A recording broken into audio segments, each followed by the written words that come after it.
and welcome to all our viewers in Nigeria and around the world to Midday News on Global TV, live in the nation's capital, Abuja. I am Fauziya Lukman. Nobel laureate Professor Wole Soyinka has disclosed that President Bola Tinubu ignored his advice not to go for the #1 seat in the nation. Speaking after his visit to the president in Lagos State, where he's spending the vacation, Soyinka said he had offered the same counsel to former Vice President Atiku Abubakar in 2019. Uyi Agbomofuegbe completes the report. My first visit. Well, actually, it's an embarrassing visit because when I visited him the last time, it was to try and persuade him not to run for office. I think I've written about that. I told Atiku and himself that they should please leave the grounds for young people. That's the last time we met, about 5 years ago. And I call him secretly Olori Kunkun, a stubborn man. So he ignored my advice completely. So I came to see how he was doing after neglecting my advice.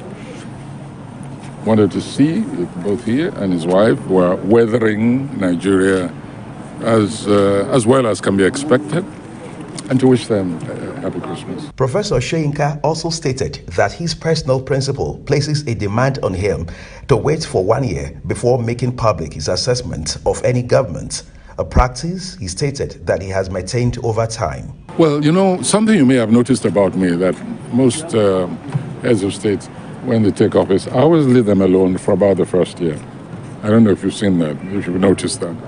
Because they need, I know when they come in, they don't start from ground zero. They often start even lower than ground zero, and they have to make up. So I have this personal policy, whether it's Obasanjo or Buhari or Jonathan, you'll notice that during the first year, I hardly ever say anything. And then people ask me, why are you not talking? I say, go and ask the last person whether I spoke during the first year. So I'm adopting the same principle this year. Uyi Agbomofuegbe reporting for Global TV News. Matthew Kuka, the Catholic Bishop of Sokoto Diocese, has said that President Bola Tinubu has no excuse if his government fails to address the pressing issues facing Nigeria. Kako, who stated this while delivering his Christmas message in Sokoto on Monday, noted that neither history nor God will forgive the president if he fails. The message tagged "Time to Reclaim Nigeria's Greatness" taught on unity, nation building, and security, politics, among others. He urged President Bola Ahmed Tinubu to use his wealth of experience to end the ugly instrumentalization of religion, ethnic, or regional identities. However, Kuka urged that palliatives will not resolve Nigeria's problems, describing the problems as deep as structural. He also appealed to Nigerians to continue to have faith in the country and be hopeful. The Chief of Defense Staff, General Christopher Musa, has called on all Nigerians to take ownership of the challenges facing the country. The CDS made this known when he visited Defense Headquarters Hospital, Mogadishu Cantonment, to facilitate with ailing personnel in the spirit of Christmas. Kikeloma Okeri has the details. As the military joined the global celebration of Christmas and New Year, the Chief of Defense Staff solicits for support of Nigerians so as to surmount the challenges facing the country, noting that it is a collective effort of all. The security challenge especially is not an armed forces challenge or police or any individual parastatal. It is a collective for Nigeria, and all Nigerians should put hands together. We cannot do it alone. We need the support of everyone. When you see something, say something. Report as quickly as possible so that measures can be put in place adequately. And that's all we continue to seek for support of members of the public to take ownership of our challenges. Nigeria is our own. If Nigeria succeeds, we all succeed. If Nigeria fails, we will all fail. Speaking on the visit to DHQ Hospital in Abuja, he says it is important to check on the ailing officers who don't have the opportunity to celebrate the festive season and wish them well. Everything we're doing is to ensure that people, and when we say people, we mean both the security agents and the citizens, are all together. And we know what health is. Health is wealth. It's always good at this period of celebration to come around and see how those ones are in hospital that don't have the ability to celebrate how they're doing and to wish them well. for them to always know that we're always with them, we're praying with them, and we want them to recover so that they can come back fully to life. We'll continue to do that as we have been doing. So this is just not a one-off thing, it's something we do regularly. The Military High Command reiterated the Armed Forces' commitment to continue to seek for support from members of the public to take ownership of the challenges facing the country. Kike Lomo Okeri, Global Television News. Enugu State Police Command says it has arrested 8 suspects in connection with the killing of the traditional ruler of the Adani Autonomous Community in Uzonwani Council area. Igwe Ezegu Patrick was reportedly killed in his village, Akotara, on Sunday. During a visit to the community on Monday, the State Commissioner of Police, Kanayo Uzebu, announced that 8 suspects have been arrested in connection with the killing. Uzebu said he was at the community with his team to assess the situation for effective police action. The police boss says the governor of Enugu State said, "I should, quote and unquote, relocate to this local government and ensure that all those responsible for this unfortunate act are apprehended in line with the state's zero tolerance for crime, quote and unquote." The Kaduna State Command of the National Drug Law Enforcement Agencies says it seized 1,458.709 kg of illicit substances in December. This is contained in a statement issued by the News of Nigeria in Kaduna on Tuesday by the agency's press officer, Shaibu Omali. Omali said the seized illicit drugs included cocaine, heroin, cannabis, tramadol, metamorphine, and other psychotropic substances. In the same vein, the spokesperson said the command has arrested 103 suspects representing drug traffickers, dealers, and drug users. Omaye added that the command guards carried out numerous sensitization programs across the state with the aim of enlightening the citizens on the ills associated with drug use and illicit trafficking. The People Democratic Party has released the timetable and schedule for the activities of the February 3rd, 2024 by-election. The Independent National Electoral Commission approved a timetable for the conducing by-elections resulting from the resignation or demise of members of the National and State House of Assembly.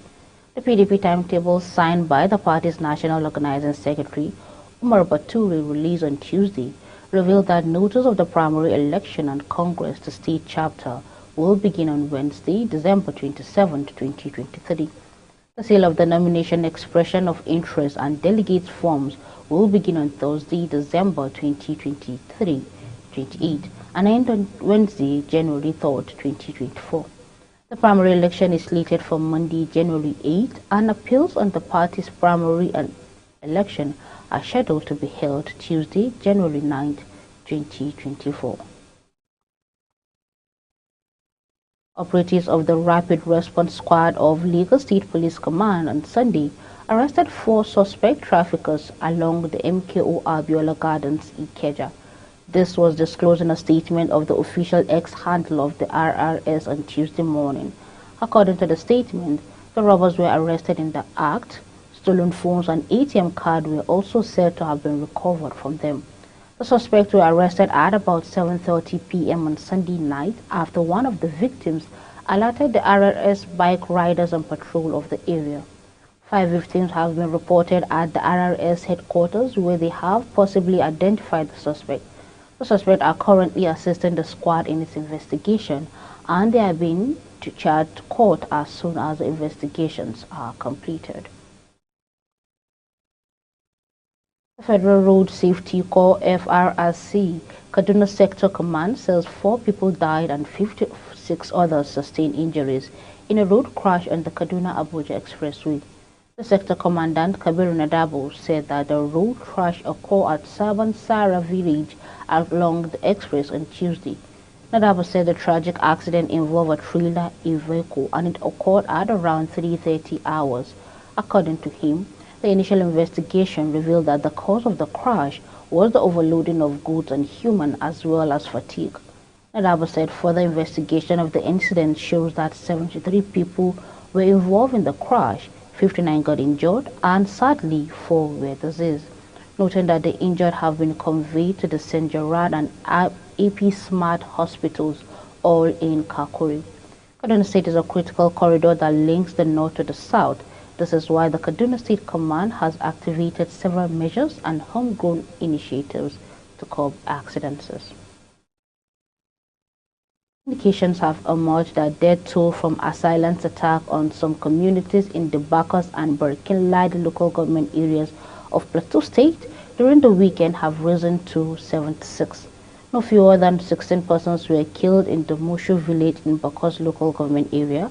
The spokesperson for the Operation Safe Haven, Captain Oya James, confirmed the incident to newsmen, saying the attack took place on Saturday night while residents of the community were asleep following the attack. Following the attack, the security personnel were deployed to prevent any breakdown of law and order in the area.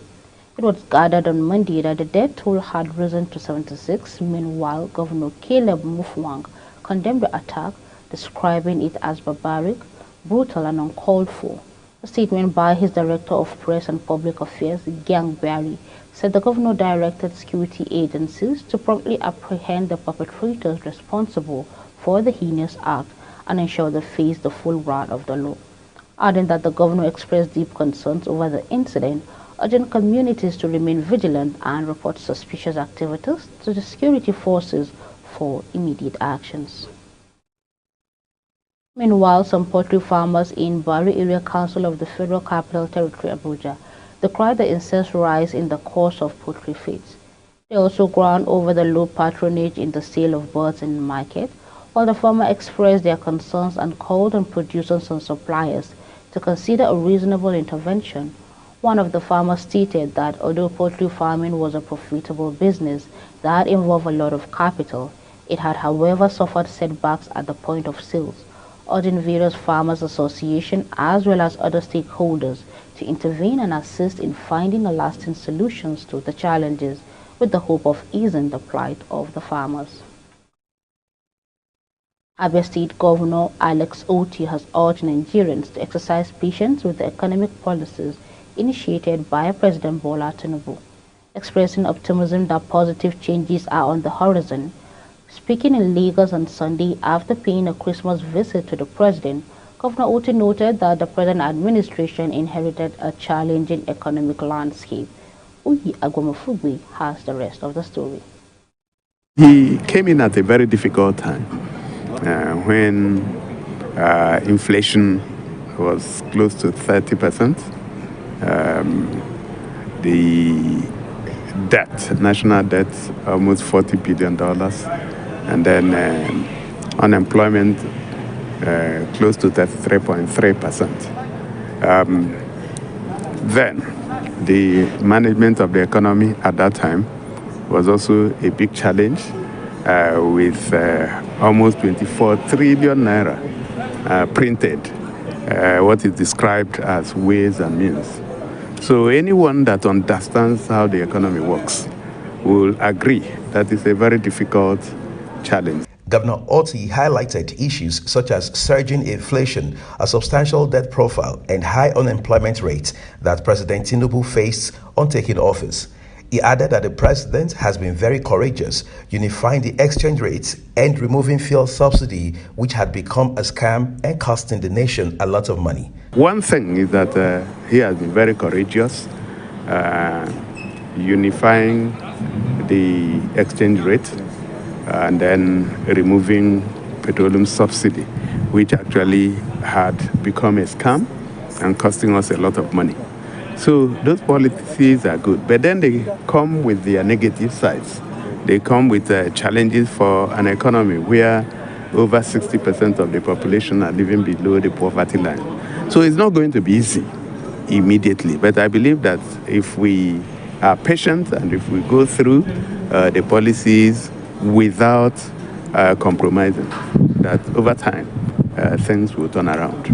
The Abia State Governor, however, stated that consistency in the manner in which government's policies are driven is key in turning the nation's tide around for the better. Uyi Agumofwegbe, reporting for Global Television News. The deputy spokesman of the House of Representatives, Phyllis Agbese, has called on Nigerians to continue to pray for President Bola Tinubu and the National Assembly to enable them to succeed in the task of delivering services to the nation. Agbese, in a special message to mark Christmas, noted that the Bible teaches Christians to pray for people in authorities at all times. In a statement on Monday to commemorate Christmas, Agbese added that the prayers of the people alleviate such, adding that rather than murmuring, criticizing, or castigating the people in power, as Christians, we're taught to always pray for our leaders and people in the position of authority, and it is only when the leaders have peace of mind that they can settle down for business of governance and administration. The Nigerian Governors Forum, NGF, has countered claims that Crisis is rocking its secretariat over alleged financial misconduct. The NGF confirmed that the allegations of fraud raised by its Director of Media and Public Affairs, Abdul Razak Barkindo, are already being investigated by the police.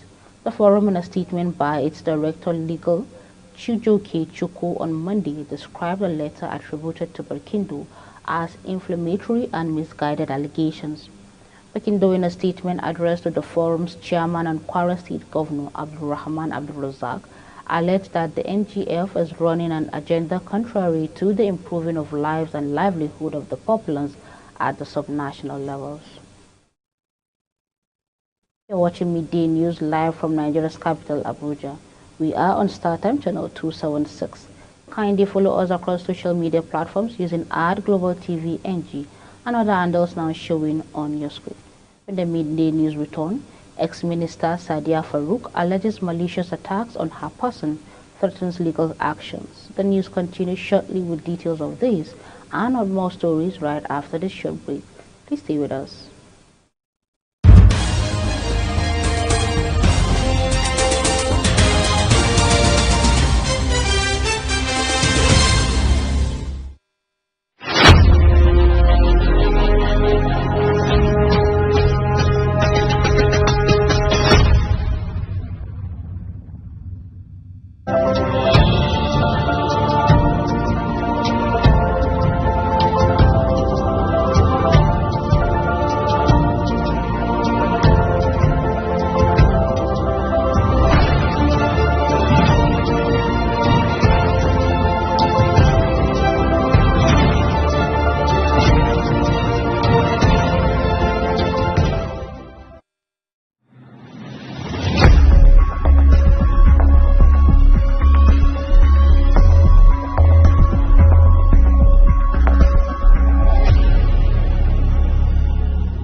This is Global Television bringing you live broadcasts of the Midday News. Thank you for staying with us. Former Minister of Humanitarian Affairs, Disaster Management and Social Development, Sadia Omar Farouk, has alleged that some people were linking her to a purported investigations by the Economic and Financial Crime Commission, EFCC, into the activities of James Okwete. In a statement titled "The Attack on My Person," posted via X on Christmas Day, Farouk said such unfounded allegations were malicious attack on her person and vowed to take legal actions.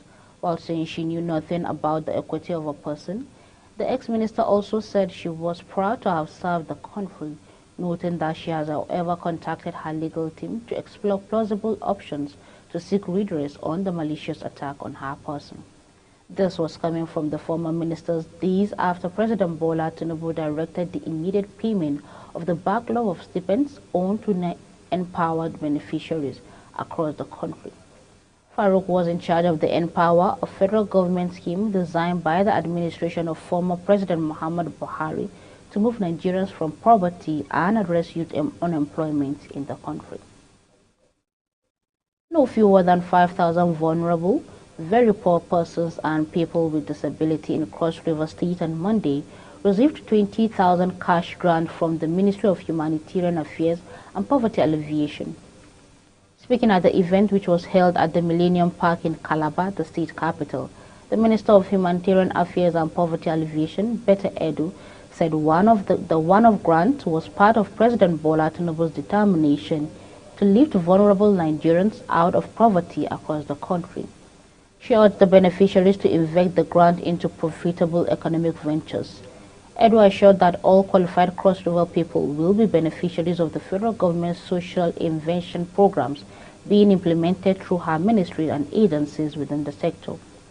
Earlier, the governor of Rivers State, Governor Basi Otu, who presented dummy checks to beneficiaries, commended Tinubu for championing the cause of poverty and prioritizing the welfare of citizens. The governor, who said this under his watch had been pushing People's First government, implored the beneficiaries to put the grant into proper use. Moving on to the foreign scene, where rescue team resumed the search of bodies Tuesday after flash flood hit a South African town, killing 6 people with 10 missing, officials says. Torrential rain hit Ladysmith late Sunday night, sweeping cars off Main Road and trapping people in homes, KwaZulu-Natal provincial authorities said. The scope of the disaster only became apparent late on Monday. A spokesperson said the search is back on. 3 bodies were found in a minibus carrying 9 passengers, while 6 others are still missing, adding that at the moment we have 6 people confirmed dead and still 10 people are missing. One body was found in a house that was completely destroyed, while 2 other people who were also inside are still unaccounted for. At least 2 people were killed after becoming trapped in their cars by the flood that swept off the Bullsport River. More severe storms were expected across the province on Tuesday. Israeli Prime Minister Benjamin Netanyahu has insisted peace can only be achieved in Gaza if Hamas is destroyed. The territory demilitarized and Palestinian society de-radicalized after warning the war is set to intensify. The declaration came as the World Health Organization on Monday reported harrowing accounts of entire families killed on Christmas Eve strike as a refugee camp in Gaza. Relentless Israeli strikes have devastated the Palestinian territory, and the conflict has heightened tensions across the Middle East, with global pressure for a ceasefire mounting. The war in Gaza erupted when Palestinian militaries broke through the militarized border and attacked southern Israelis on October 7th, killing about 1,140 people, mostly civilians. A murder investigation has been instituted after the bodies of 5 people were found in a flat northeast of Paris. The victims were a woman and her 4 children, aged between 9 months and 10 years old, according to a statement by prosecutors. Their bodies was found late on Monday evening in the town of Morex, 40 kilometers, 25 miles from the French capital. Police said they are looking for the 33-year-old father who was on the run. Relatives raised the alarm after they failed to receive any response from the family. Prosecutor Jean-Baptiste Breda confirmed to French media that the Versailles Judicial Police Service was investigating, adding that the flat showed no sign of break-in and the children's father was not present. In a related development, French police on Tuesday arrested a man suspected of murdering a mother and her 4 children found dead at a home on Christmas Day. A law enforcement source said authorities discovered the bodies of the woman and her children aged 9 months, 4, 7, and 10 years old in their flat in the town of Marius, east of Paris on Monday evening. After worrisome relatives sounded the alarm, local prosecutor Jean-Baptiste Breda said the police source said the main suspect has been detained in the nearby town of Sevran. The flat, of course, showed no sign of breaking and entering, and the father was upset, he said earlier. A source close to the case says that 5-year-old mother and her children were killed with a cold weapon, a term usually used to refer as a knife. The source said police has been looking for the 33-year-old man. Christmas night thunderstorm and storms wind caught out 110,000 homes in eastern Australia and toppled a tree that killed 1 woman, officials says on Tuesday. People lost electricity as a storm wrought catastrophic damage down power lines in Queensland in capital at the coast of the energy guard. It warned that social media also issuing major flood alert for the rivers of about 40 kilometers high. That's it on Midday News. We are on StarTime channel 276. Kindly follow us across social media platforms using @GlobalTVNG and other handles now showing on your screen. On behalf of the production team, I am Fawziya Lukman, thanking you so very much for watching.